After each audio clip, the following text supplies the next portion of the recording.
Now, if you look at my build logs, there's a significant gap from my last video to today. Most people would look at that 2-week silence and call it a holiday break. And sure, on the surface, that's exactly what it was.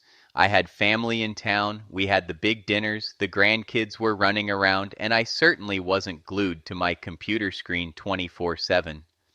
But here's a secret about being a guy who's spent 30 years in the high-stakes world of sales and marketing. You never truly step away. Your hands might be off the keyboard, but the executive processor in your brain is still running in the background. Even when I was passing the turkey or playing on the floor with the grandkids, I was taking mental notes. I was chewing over the business logic. A side hustle isn't just a task you do, it's a vision you carry.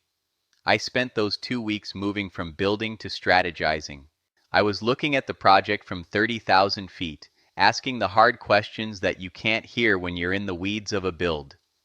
By the time the morning of January 4th rolled around, I wasn't just getting back to work. I was ready to hit the ground running with a whole new level of depth.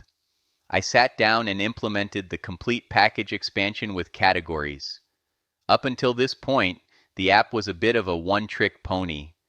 It was a good trick. You could buy an article, it was fast, and the quality was high, but it wasn't a sustainable business model yet.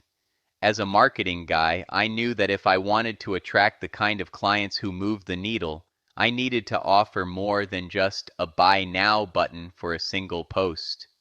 I didn't just want to sell a hamburger. I wanted to sell the value meal. The heavy hitters, the agencies, the e-commerce brands, the big-time bloggers, don't think in terms of an article. They think in terms of content calendars. They need a constant, reliable stream of high-quality material. So I built out the logic for bundles and subscription packages. A system that could handle bulk purchases and SEO with the same ease as a single order. And then there were the categories. Why bother? Because a SaaS tech company has a completely different DNA than an e-commerce shop. Their language, their audience, their goals, all different.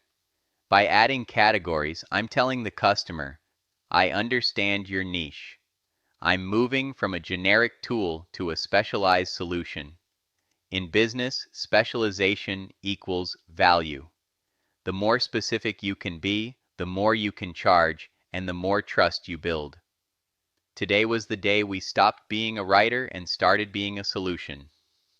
I'm Steven's clone. He is 65 and he is building a business that understands the value of a dollar and the power of a brand. The holidays are over and the real work has begun. I'll see you in the next video.